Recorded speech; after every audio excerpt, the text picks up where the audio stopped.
and totally betraying the least principles of a civil society is that it is not appealable.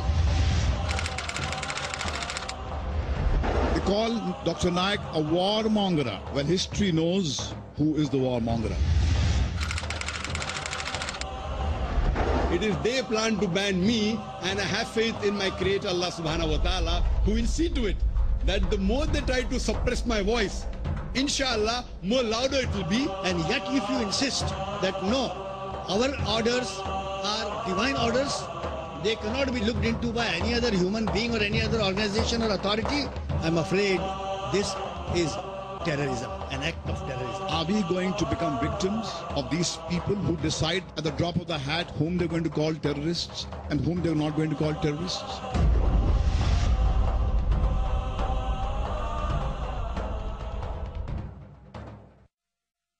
May peace be on all of you.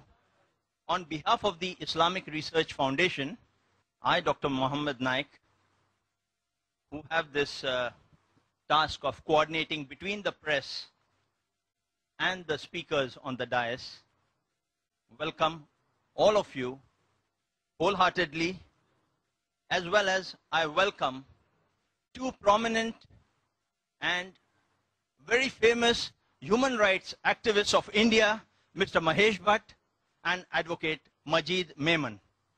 One very prominent in dealing with humanitarian aspect of such issues, another very prominently known as dealing on the legal issues on such cases. First and foremost, let me clarify. We have got together here today specifically to get a clear picture on the serious allegations put forward by the United Kingdom government, specifically its Home Department, on Dr. Zakir Naik, and putting a ban or an exclusion order on him. And this is our opportunity to have Dr. Zakir Naik's clarification and relevant response to this exclusion order. As I'm told that we have limited time available with us today, it would be fit that we don't convert this into a question and answer session on other general matters in which Dr. Zakir and our other speakers might be well versed with. Let us restrict ourselves to issues of terrorism and violence specifically, and if time permits, we'll allow you an open session after that. The British Home Office issued this order on 16 June 2010, just 1 or 2 days before Dr. Zakir was to arrive in the United Kingdom. Just 1 or 2 days before Dr. Zakir was to arrive in the United Kingdom. And that too for a series of peace talks in some of the leading venues and cities of United Kingdom. Dr. Zakir has been regularly visiting the United Kingdom for the last 15 years for public talks and never has been misunderstood or mistreated ever in such a manner by the UK government. All his talks have been peaceful and there has never been an incident of violence ever in any of these talks. To give you an exact idea of what is the order and a response to it, we will have Dr. Zakir Naik. Before that, may I quickly read out at fast pace, because I think our volunteers here have already distributed the press release for your ready reference.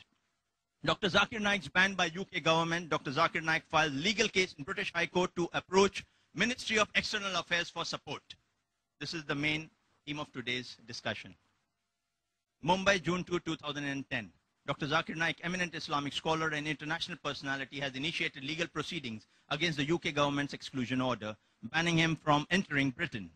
Dr. Naik is also approaching the Minister of External Affairs, Mr. S.M. Krishna, for the ministry's support in revoking the order. Notably, the exclusion order by the British Home Office, UK Border Agency, was issued just 2 days before Dr. Zakir Naik's visit to UK on last Friday, June 18. It was to be a peace-speaking tour between June 25 to 27 to audiences at 3 places: the Sheffield Arena, London's Wembley Arena, and the LG Arena in Birmingham, NEC. Post the exclusion order by the British Home Office, Dr. Naik's 5 years UK visa issued in 2008 and valid till 2013 was cancelled and notice issued banning him from entering the UK. Dr. Naik has initiated legal recourse in the High Court of London with a view to appeal against the exclusion order, terming the reasons of ban as untrue and misrepresentation of the truth. He is also approaching the Indian Ministry of External Affairs, the Prime Minister's office, and the British Embassy for revoking the ban. Says Dr. Naik, I have spoken out on numerous occasions against all and any facts of terrorism and have unequivocally condemned acts of violence, including 9/11, 7/7, and 7/11 serial train bombings in Mumbai incidents. I have said on several occasions that these are cowardly acts and completely unjustifiable by any standards. But I believe that the UK government has acted on recent press reports in the UK, which has portrayed me as a preacher of hate and a terror backer. That is not just a warped view, but totally unjustified impression of my work. It appears these sensational headlines have been based on some of my quotes that have been either used out of relevant context or are completely wrong. It is clear from many of my talks that in Islam, terrorism and killing of innocents. What is more surprising is that the UK government, which has so many resources to its disposal, has acted on falsehoods of the media and without cross-checking the facts. Even a basic investigation into my speeches would have revealed the truth that I stand for peace and harmony and am strictly against terrorism of any kind, added Dr. Naik. Apparently, the ban is the latest in the series of UK government's naming and shaming policy, introduced a couple of years ago, a law that some sections of the UK media have termed as impediment to free speech. The fact remains that Dr. Zakir Naik has visited the UK on several occasions in the past 15 years, and his speaking tours have passed by without any incidents.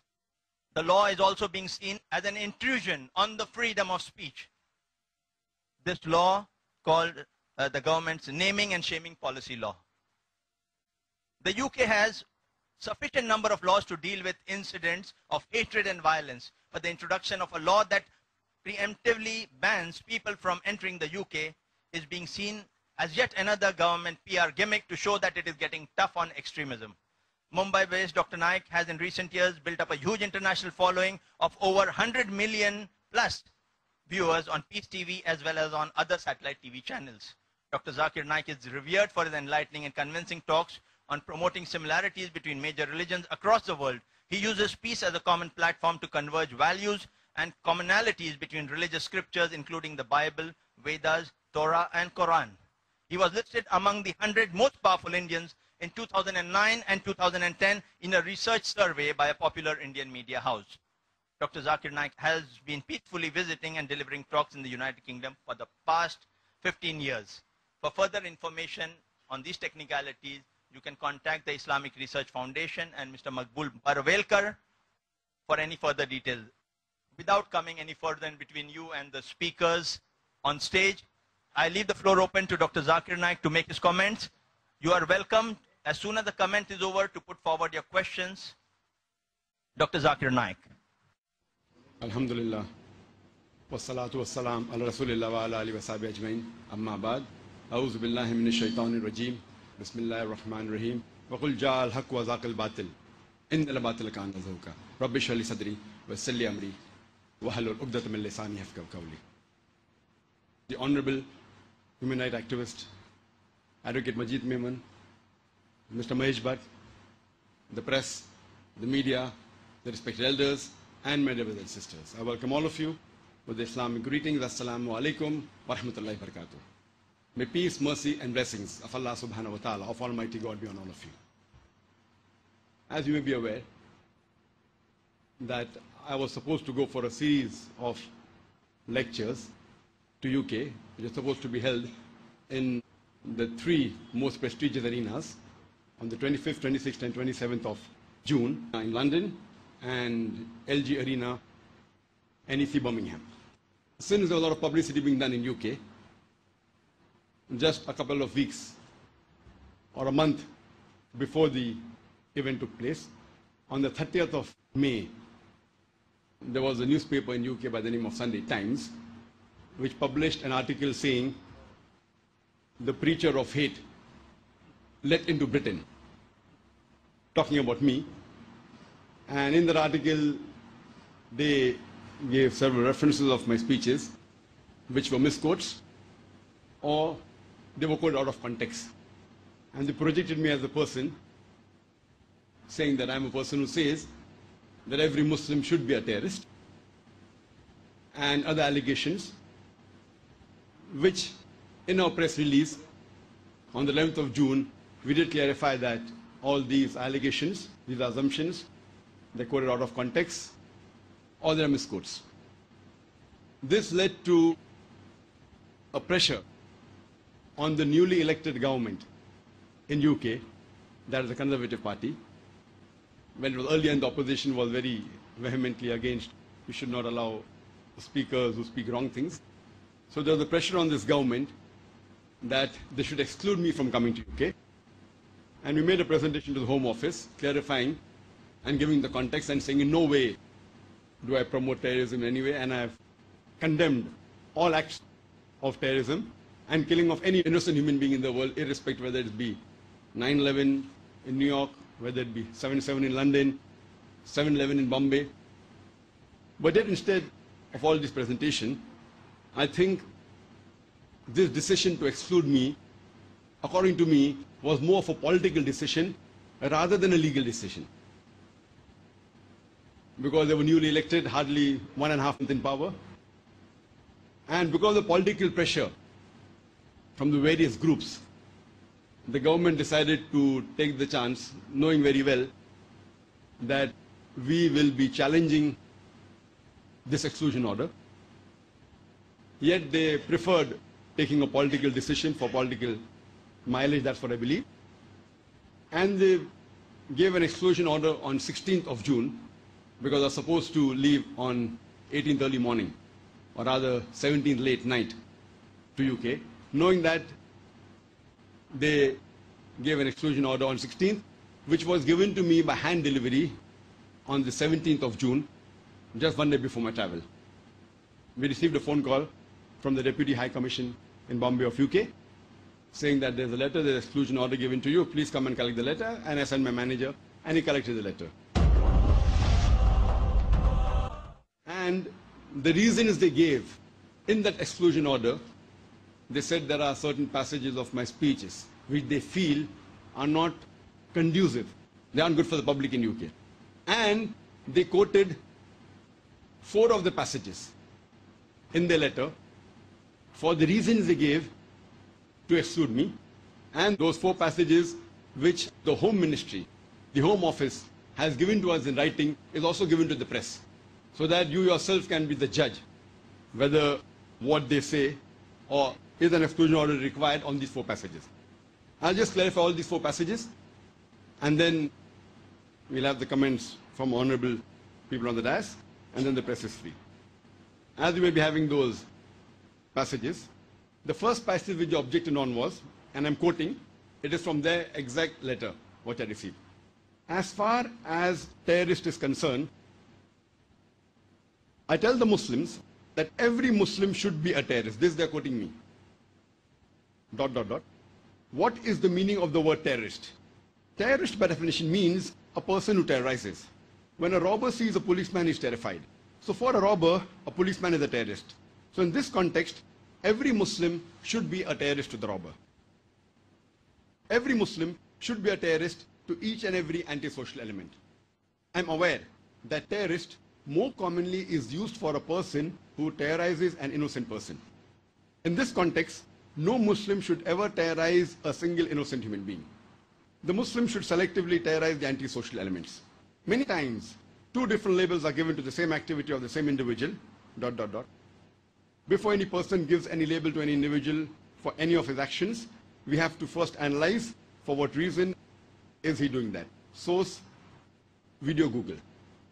Though in the press in UK, only one part of my sentence was flashed in the media, Dr. Zakir Naik says that every Muslim should be a terrorist. And because of that, all these issues started.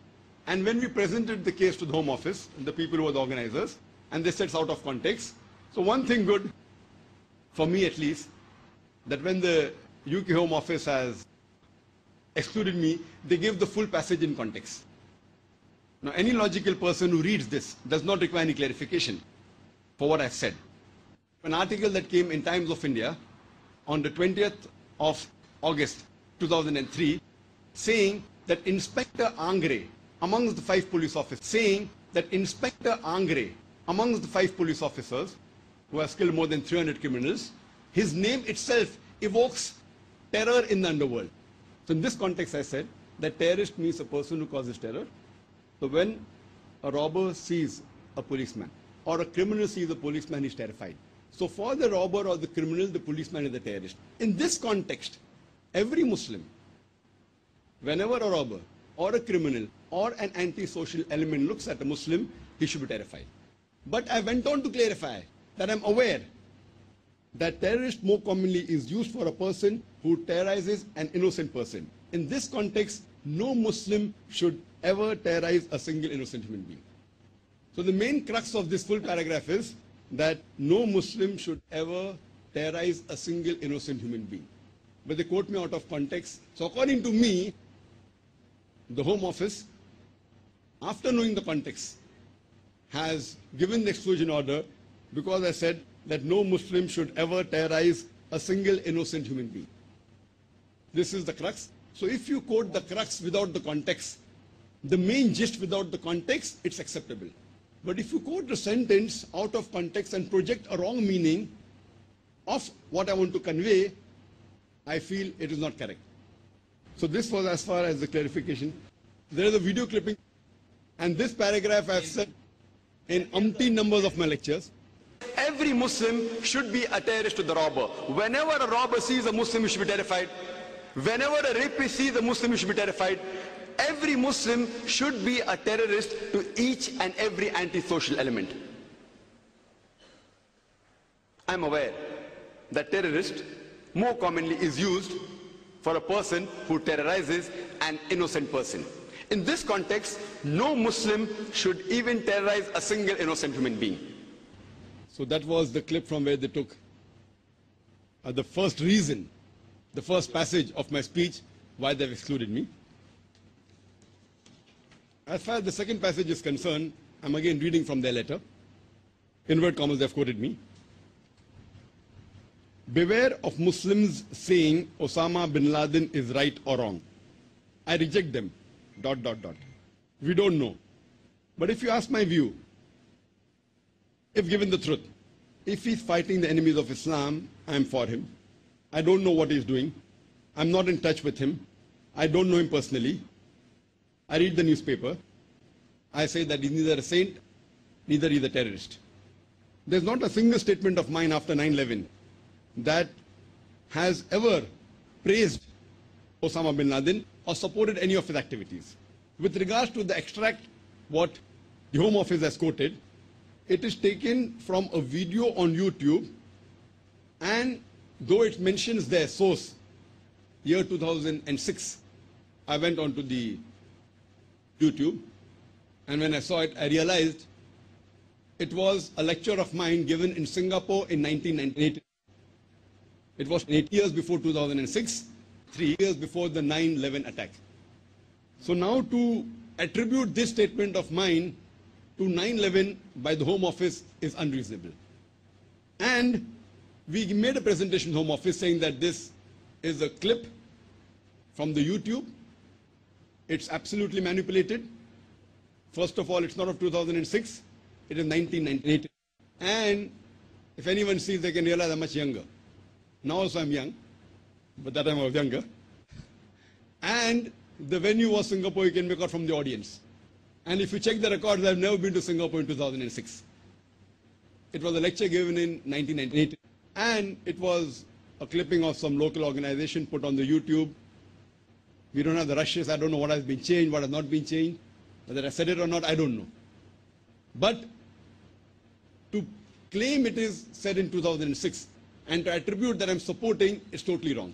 Because there are many of my lectures and question and answer sessions which have unequivocally condemned the acts of 9/11, 7/7, 7/11, and killing of all innocent human beings anywhere in the world. We'll go to the third reason or third passage why they have excluded me. I'm quoting, they said, that I said, how can you ever justify killing innocent people? But in the same breath, as condemning those responsible, we must also condemn those responsible for the deaths of thousands of innocent people in Iraq, Afghanistan and Lebanon. Brackets, as reported by the Manchester Evening News, 21st August 2006, as part of a speech you gave, that is I gave, at the Expo Islamia conference in Manchester. Now, I want to know what is wrong in this passage, whether it's quoted out of context or not. That will come to it later. What is wrong in me saying that how can you ever justify wrong in this passage, whether it's quoted out of context or not? That will come to it later. What is wrong in me saying that how can you ever justify killing innocent people? But in the same breath, as condemning those responsible, we must also condemn those responsible for the deaths of thousands of innocent people in Iraq, Afghanistan and Lebanon. Do you mean to say that I cannot condemn those people who have killed the innocent people? It is not any people. My words are thousands of innocent people killed in Iraq, Afghanistan and Lebanon. Yet I went on the net and wanted to see what this article said. And when I went on the net, I was shocked that there was in the same newspaper, that is Manchester Evening News, of 21st August 2006, before this paragraph that they quoted, there was another paragraph on top. And I read what it mentions. That same paragraph which they quoted, above that paragraph it said that, however, Dr. Zakir Naik, described by organizers as, inverted commas, the most sought after Muslim public speaker in the world, unquote, criticized the actions of the New York, London and Bombay bombers. And then I said, how can you justify killing innocent people? But in the same breath, as condemning those responsible, we must also condemn those responsible for the deaths of thousands of innocent people in Iraq, Afghanistan and Lebanon. So when I'm condemning the 9/11, thousands of people killed in 9/11, more than 50 people killed in 7/7 in London, and about 200 people killed in Bombay on 7/11, in the same breath, I'm also condemning thousands of innocent people killed in Afghanistan, in Iraq, in Lebanon. Does it mean that if people are killed in America and UK, people should condemn those killers? Does it mean that the life of a UK citizen and an American citizen is more important than the life of an Afghani or an Iraqi or a Lebanese? So is this human rights? So why are they objecting on me condemning those people who have killed thousands of innocent people in Iraq, Afghanistan and Lebanon? So I leave it to the judgment of the press.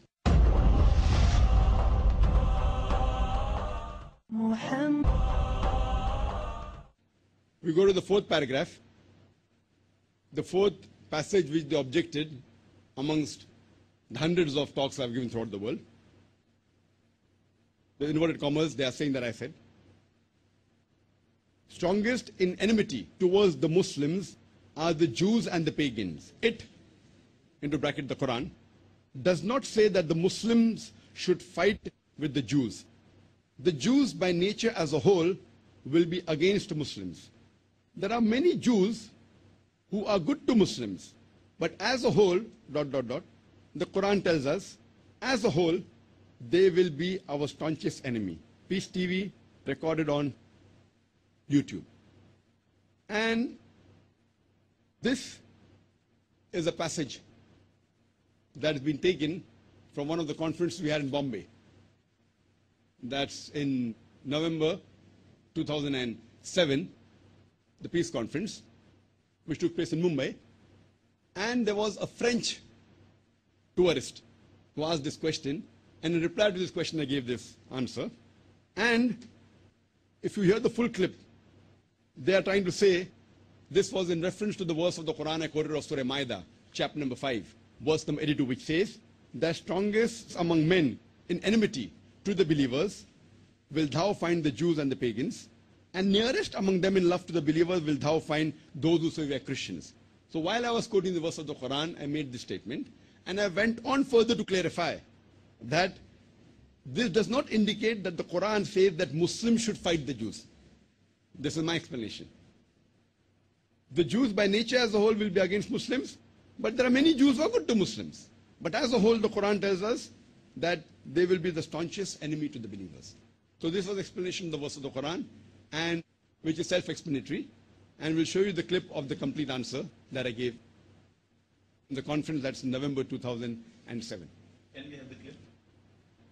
I am traveling 8 months in India. I am 18 years old. I completed my 12 in June. And so, inshallah, if you agree, I will meet you in private. But now I just would like to ask you about the Jews.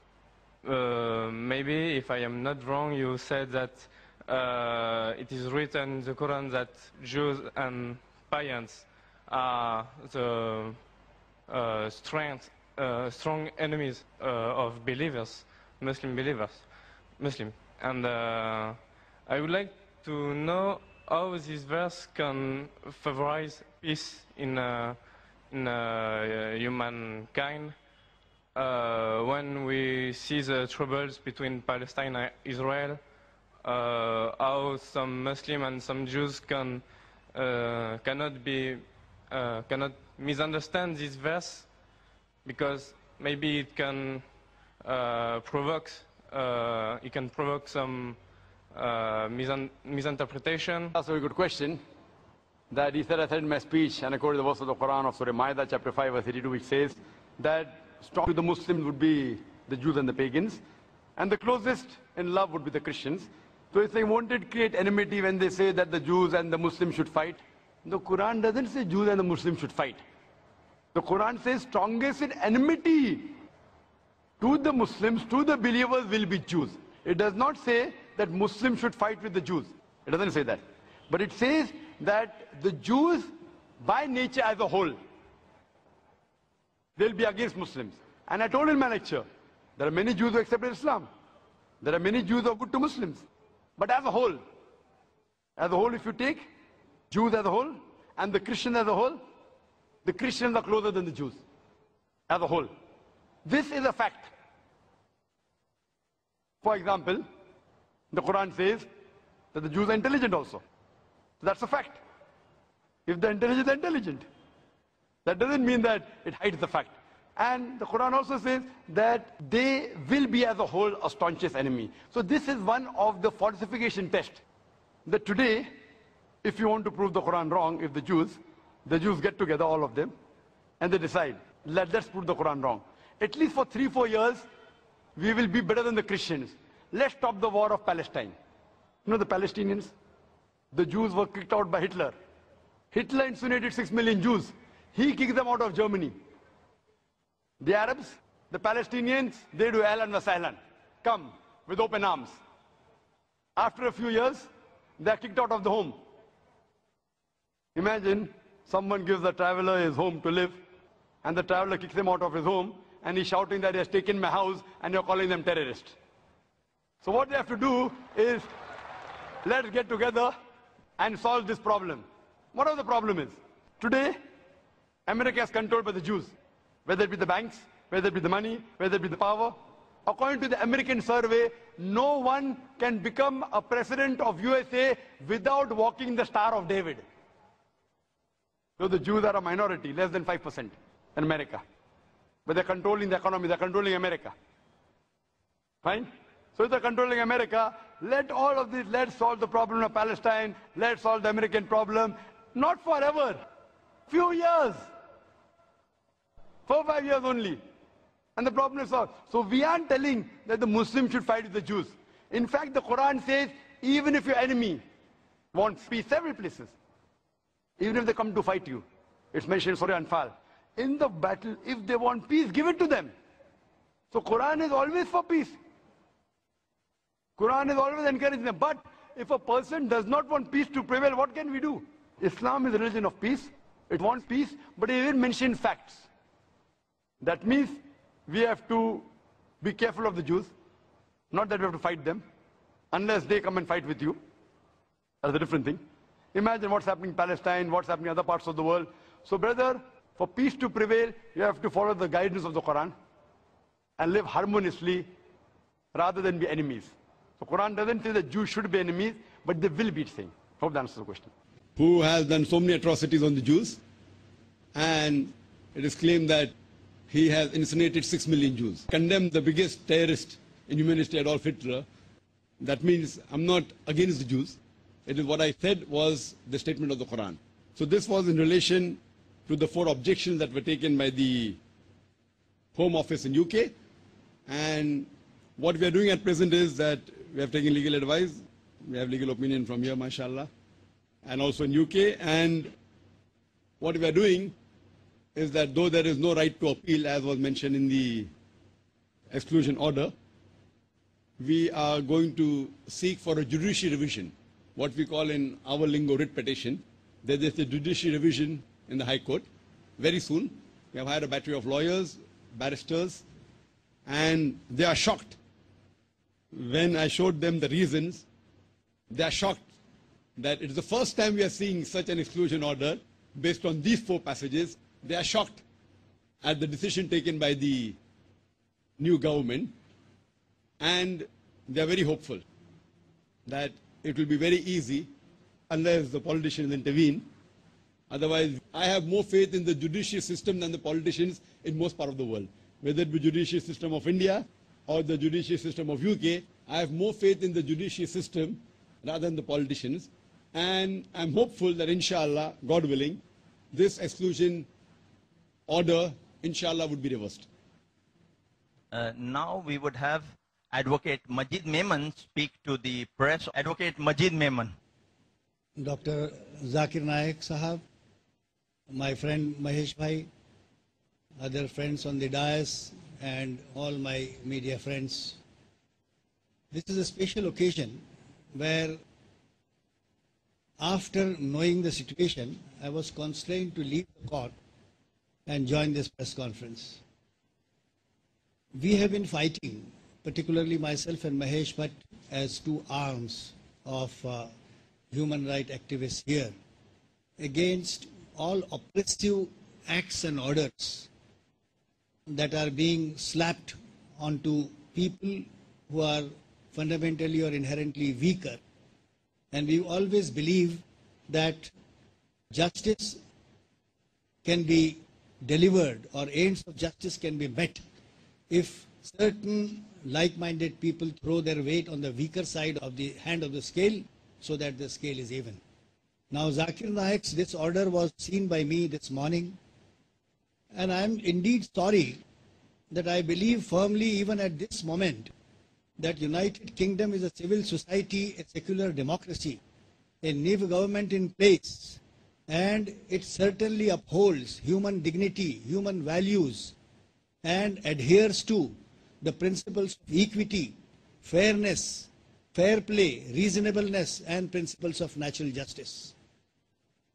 If I am wrong, this order would be right. But I think I am right. I still believe that yes, United Kingdom is a civil society which respects human dignity and human rights. When I look at the fairness and principles of natural justice, if I am wrong, this order would be right. If I am wrong, this order would be right. But I think I am right. I still believe that yes, United Kingdom is a civil society which respects human dignity and human rights. When I look at this order, my friends, Mr. Naik has just now explained that how, with ill motivation, probably malice or vested interest, his quotes have been picked up from out of context, and he is labeled as a person probably dangerous to the civil society in UK. And that is how this sudden order has been handed down to him on the 17th of this month. Let me explain to you as a lawyer first, because when I see this order, I can't digest that a whole Department of Home in United Kingdom was unwise or rather rash in passing such an order. There are a number of fallacies in this order which I can enumerate in a matter of 3 minutes from here now. First, as Dr. Naik said, that the extracts that are relied upon to take this rigid decision, this harsh decision, are picked up out of context, A. B, you will be shocked to see this reality that this order has been passed on the 16th of June, handed down on 17th of June, forbidding him to travel on the 18th of June. Now this shows that there was great hurry. I can understand that if this order had said that Dr. Naik, there is no time, and belatedly though we have been informed about your nefarious or dangerous activities, therefore we ask you stop, don't travel on 18th. I can understand that to some extent. But revoking his visa of 5 years, banning him, labeling him as a dangerous person, who would be, as they call it in their own phrase, revoking his visa of 5 years on the grounds that your exclusion from the UK would be conducive to the public good. Now this blanket order revoking his visa is from no angle justified. I will just explain to you why. All the extracts which we see, as Zakir Saab said, that one of 1998, another of 2002, and two others of 2006. The last alleged attribution is of 2006. And you will be shocked, most of you may not know, that Zakir Naik was issued visa in July 2008. In July 2008, 15th of July precisely, 2008, your home department, your government, your machinery holds him to be entitled to a 5-year visit visa which is valid till 15 July 2013. How is it that your department did not consider any of these attributions or these dangerous allegations against him whilst processing his visa in July 2008? On this ground itself, this order would be vitiated. This is one submission. I would also point out that look at the way the order has been passed and handed down. It is an ex parte order. It is a unilateral order. It's an order which has not given to the affected person even an opportunity to show cause. This is barbaric. This is inhuman. This is against the least principles of human dignity and human value and principles of natural justice. Why did you not ask him, Mr. Zakir Naik, look here, the time is less, please don't travel on 18th. If possible, satisfy us before your schedule on the 18th or your speeches, programs, etc. a little later, so that we will consider in all fairness with an open mind as to whether you are in fact a dangerous person to UK society or not, and give our verdict. Instead, they simply revoke his visa, which was granted to him otherwise till 15 July 2013, which is definitely a very harsh and unreasonable order. Friends,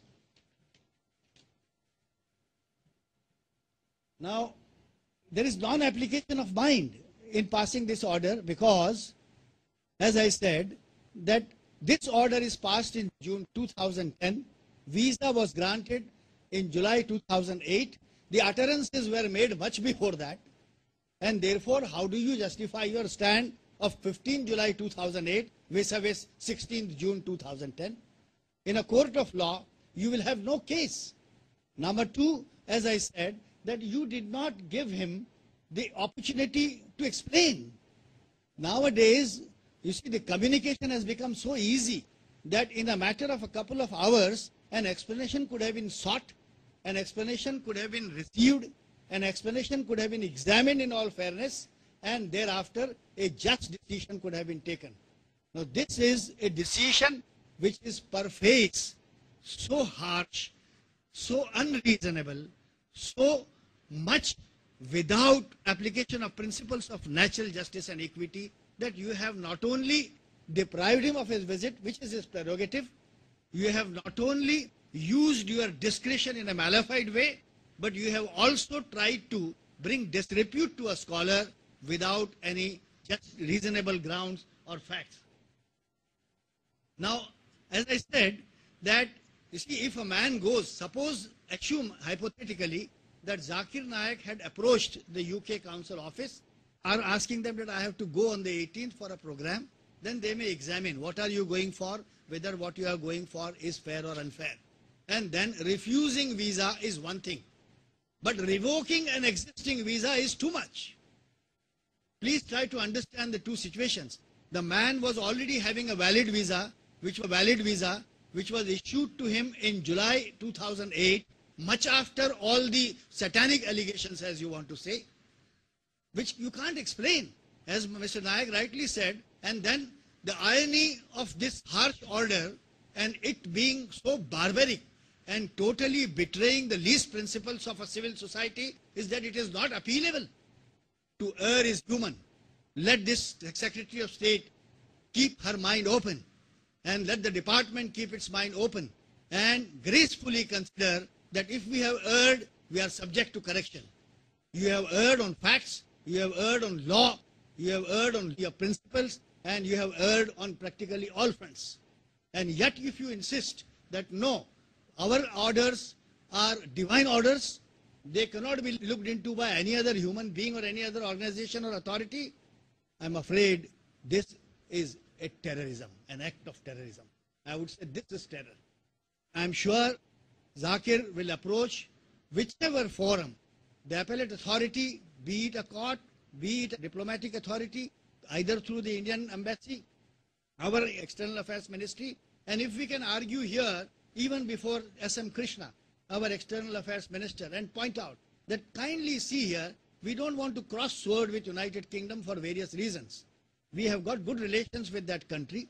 We keep cordial relations with them. This should not serve as a pill of bitterness between the two countries. Our relations are not going to be affected. It's a matter of principle. It's a question of human dignity. We are just telling Zakir Naik's this rash order whether it can stand the scrutiny of a rational mind. And the points which I have argued, I think even before a small judge with little sense of justice would hear these points, we will not take a minute to set aside this order. And I'm sure that Zakir would succeed. We don't have to say anything. Well, we would still say that it's your innocent error. Please rectify it, please correct it, so that we don't have any damage to our perception that UK society is a civil society committed to the principles of natural justice, equity and fair play. Thank you very much. May I request Mr. Mahesh Bhatt to move in the center. Mr. Mahesh Bhatt is a noted activist for so many years on any human rights violation and such cases, and when the whole society is on one side, he feels that someone is being unjust with him, even if that person is alone, he is standing out for justice. Mr. Mahesh Bhatt. Well, at the onset, let me salute Dr. Zakir Naik for daring to lock horns with the mighty empire, the British Empire. And I'm glad that we have an Indian who's not timid and who's not going to take these insults that they're hurling at us day in and day out lying down. So I salute his audacity, which comes from his iman, from the truth which is there in every pore of his being. It is that makes him stand up and say things to the bully the way it is. If he had any grey spot in his heart, he wouldn't have risked locking horns with these bullies who have the means and the power to lock you in and throw away the keys. Human history has been a witness to unspeakable deeds of barbarism that have been unleashed by the Western nations against the world. Ladies and gentlemen, these are dangerous times. The world is becoming the most entertained and the least informed world. I thought the United States was the most entertained and the least informed. But slowly and surely, the world is catching up and India is not far behind. I think we as Indians owe it to our brother, who is our national pride, who is a prized treasure, that we ask those who accuse him to look at the facts sanely And as Majid Bhai says, to err is human. Maybe an individual there has erred. We do not want to put the entire nation into the dock for the misdeeds of a handful of people. We cannot reduce human beings to stereotypes. We cannot reduce a nation or a community to a single story. Because when we do that, we do the same mistake what they have done. They call Dr. Naik a warmonger. Well, history knows who is the warmonger. Western nations, the United States, backed with the United Kingdom, did not give a tinker's damn for the world opinion and bombarded Iraq when the UN was screaming that you don't have evidence that there are weapons of mass destruction. What happened thereafter? You killed people, shed blood, and what did you find there? No evidence to say that there was any weapons of mass destruction. So are you going to believe in the opinions of those people who have the means to lie, buy wordsmiths, get newspapers, have television networks on their side to market their lies and hang a man like Dr. Naik? I would say no. It is the same United States of America when it bombarded Afghanistan. They bombed Al Jazeera. Behind every such person who doesn't take the opinion which are dished out by governments to suit their politics. The first law of journalism, sir, is governments lie. And as responsible journalists, it's your duty to not become victims of state propaganda. The world has suffered enormously for the last 10 years because all responsible journalists, including you, lapped up what was dished out to you by them. If you do not have the means to question it, say, I don't know. It is more decorous for a man to say, I don't know. A person who knows that he does not know can be taught. There is humility. But a person who does not know and pretends that he knows can do enormous harm. So I think as responsible people of the media, it is your duty to your fellow human being, to your fellow Indian, who stands here with dignity, that he gets a fair deal. And it's not fitting for the nation and a government who stands up for a celebrity like Shah Rukh Khan when he has come into trouble in the United States. They must also stand up for Dr. Zakir Naik and plead his case. That's all I have to say. Thank you.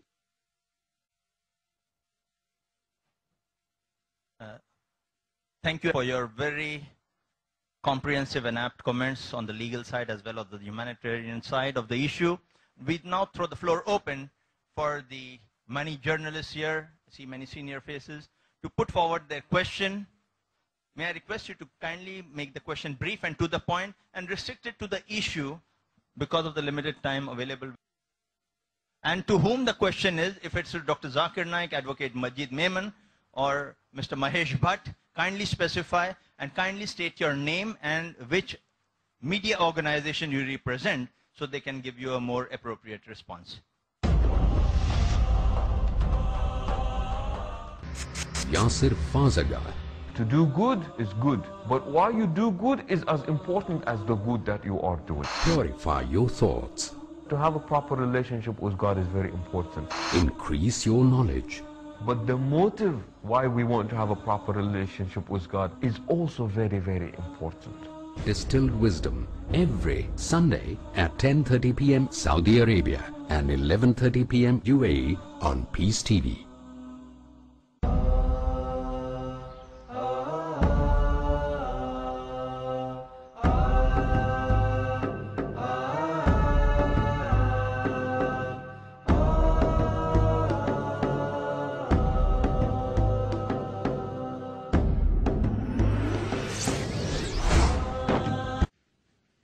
The Muhammad Wajihuddin from the Times of India. Okay, you Welcome. You have already identified me, so I don't need this time.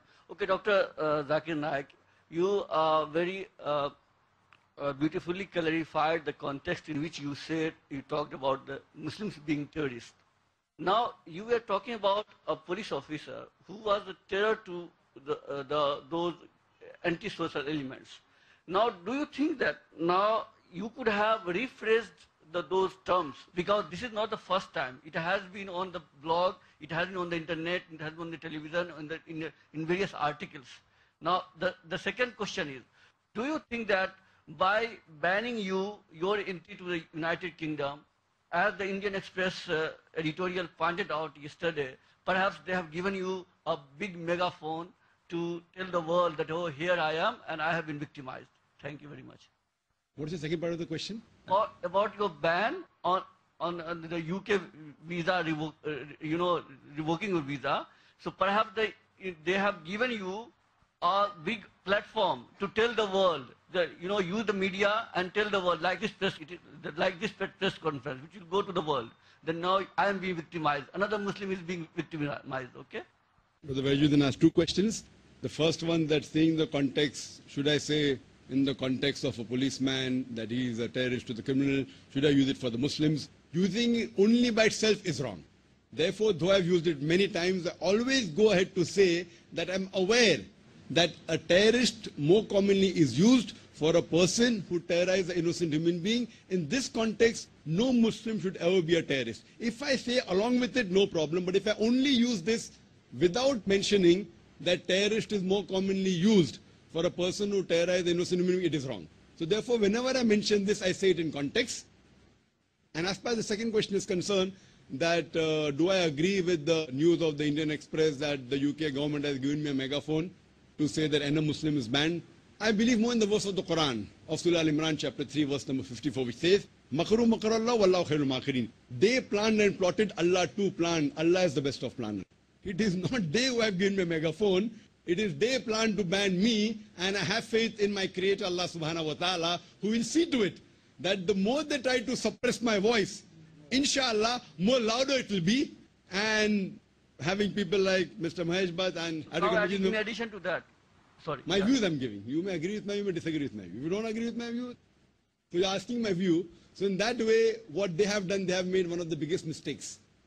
And what Advocate Majid Memon said, that any lawyer, even a layman, if he reads this, he knows that it will not stand any chances. And whatever he said, he just read in the morning, same we have been advised that we are looking for the time when we have the case challenged in the UK High Court. We are looking forward for it.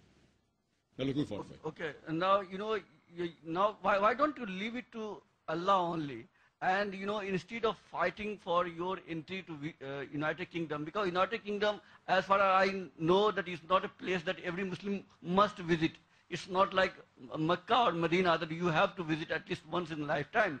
Another thing is that this is the prerogative. This is the prerogative of a country. Looking for the time when we have the case challenged in the UK High Court. We are looking forward for it. We are looking forward for it. Okay, and now, now why don't you leave it to Allah only? And, instead of fighting for your entry to United Kingdom, because United Kingdom, as far as I know, that is not a place that every Muslim must visit. It's not like Mecca or Medina that you have to visit at least once in a lifetime. Another thing is that this is the prerogative. This is the prerogative of a country to allow a person or not to allow him. So why you are challenging that? Why don't you just sit and say, okay, we'll just wait? Again, there are two questions asked by Brother Muhammad Vajuddin. First question, why don't you leave it to Allah alone? Why do you want to enter?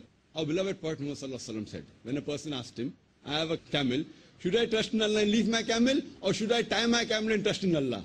So the Prophet replied, tie your camel and trust in Allah. So I'm following the commandments of my Prophet. Trust in Allah, but tie a camel. That doesn't mean that if I'm sick, I'll say I believe in Allah, I won't go to a doctor. Because Quran says, Fas'alu ahli zikri in kuntum la ta'lamun. Surah Nahl chapter 16 verse 43. If you don't know, ask the person who's an expert. So in the law is expert. So not that if UK bans me, that I will not be able to speak. But coming to your second question, that they have a prerogative to allow me or not to allow me, I agree with you. They have a right to allow or disallow any human being who's a non-UK to enter. But giving me permission in 2008, I've been going since the past 15 years. I've given several lectures in most of the major cities of UK, in London, in Birmingham, in Bradford, in Cardiff, in Glasgow, in Manchester, and tens of thousands of people attending. Even after giving me a valid visa, last visa that they gave me was 2008, valid for 5 years, it yet has 3 years validity. To exclude that it is against the human rights. And I have a right to enter, and that also maligning me. One is preventing me from entering one thing. That is one thing which is not that much of a problem for me. Without going to UK, I can go in many other ways, I can have my voice reader. But maligning me, saying that I am a person who's a hate monger, I am a person who promotes terrorism, that is a bigger issue for me than entering UK. And hopefully we'll reverse both. And it is the right of the citizens of UK to hear me. It is the right of the citizens of UK in tens of thousands who want to hear me. Why are you depriving them of hearing me live? When they have had one of the best arenas, one of the biggest arenas they've had in UK, and they want to hear me, it is their right that they have to hear me. That's the reason I feel that the order will be removed.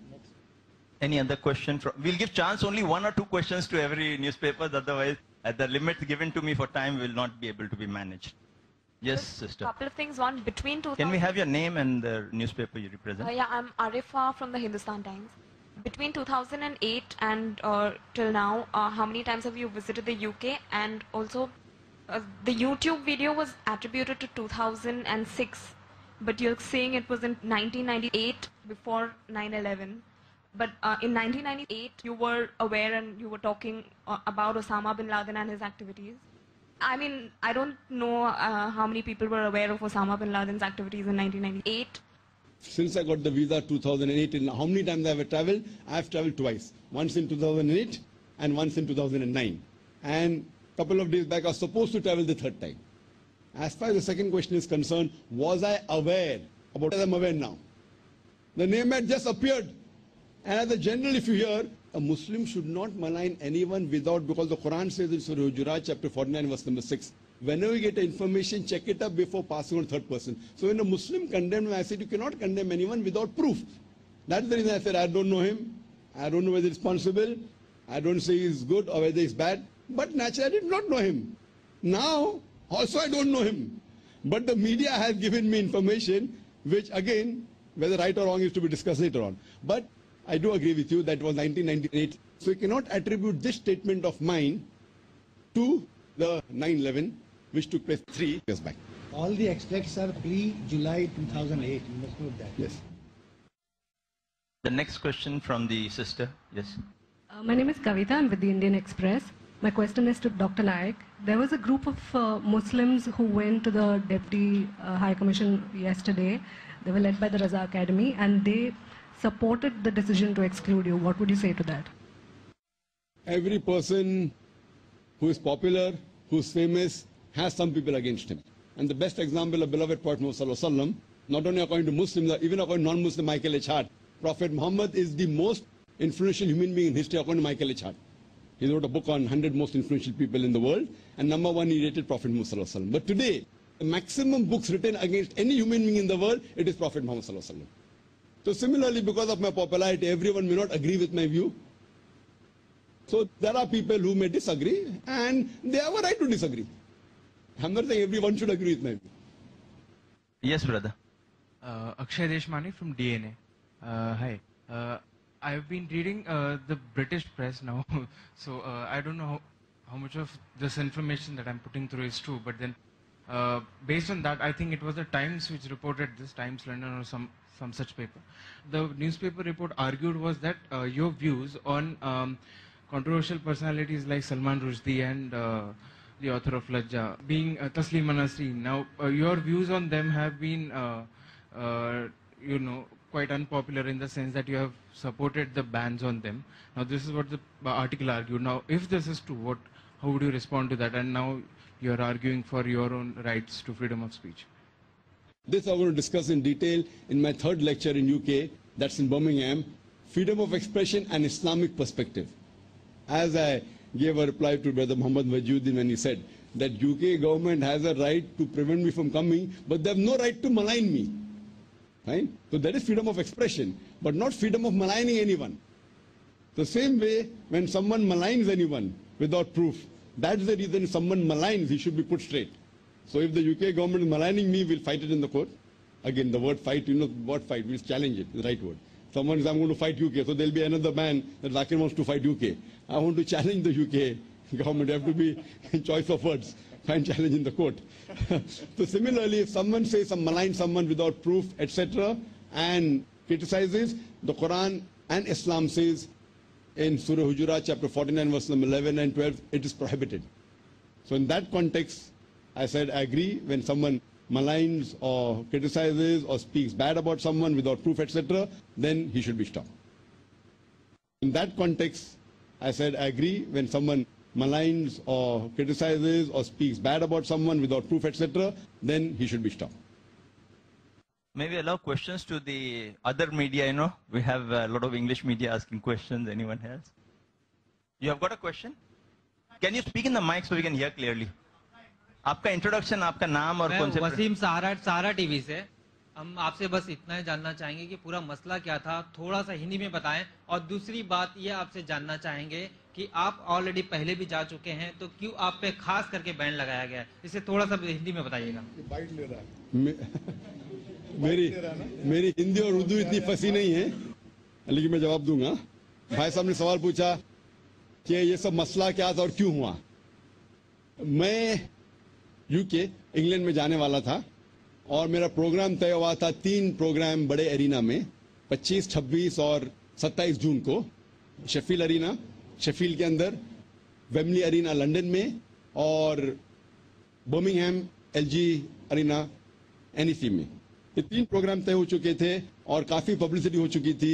उस वक्त तकरीबन 1 महीने पहले 30 मई एक UK newspaper है जिसका नाम है टाइम्स, जो संडे को संडे टाइम्स में एक जर्नलिस्ट डेविड लेपर्ड, उन्होंने एक आर्टिकल लिखा, क्या एक हेट मॉन्गो को ब्रिटेन में आने की इजाजत दी गई है। एक आदमी जो दहशत और जो नफरत फैलाता है उसे ब्रिटेन में आने की इजाजत दी गई है, और वो अटैक था गवर्नमेंट की तरफ।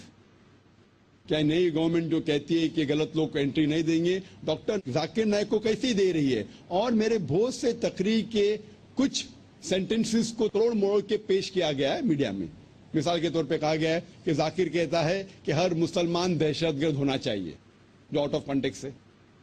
और मैंने कॉन्टेक्स्ट दिया कि मैंने कहा दहशतगर्द उसे कहते हैं जो एक इंसान के दिल में दहशत पैदा करता है। मिसाल के तौर पे जब एक चोर पुलिस को देखता है तो चोर के दिल में दहशत पैदा होती है, तो उस चोर के लिए वो पुलिसमैन दहशतगर्द है। उसी कॉन्टेक्स्ट में हर मुसलमान जब भी कोई चोर या कोई गैर कानूनी काम करने वाला इंसान कोई मुसलमान को देखता है तो उसके दिल में दहशत पैदा होना चाहिए। इस कॉन्टेक्स्ट में हर मुसलमान दहशतगर्द होना चाहिए। लेकिन मैंने ये भी कहा कि आम तौर पे दहशतगर्द उसे कहते हैं जो एक मासूम इंसान के दिल में दहशत पैदा करता है। और इस कॉन्टेक्स्ट में कोई भी मुसलमान एक भी मासूम इंसान के दिल में दहशत नहीं पैदा करना चाहिए। तो ये आउट ऑफ कॉन्टेक्स्ट कोट करके मुझे बदनाम किया जा रहा था, और ये गवर्नमेंट के ऊपर प्रेशर था कि अभी लेक्चर होने वाला है और वो जानते थे कि मैं 18 जून को निकलने वाला हूं।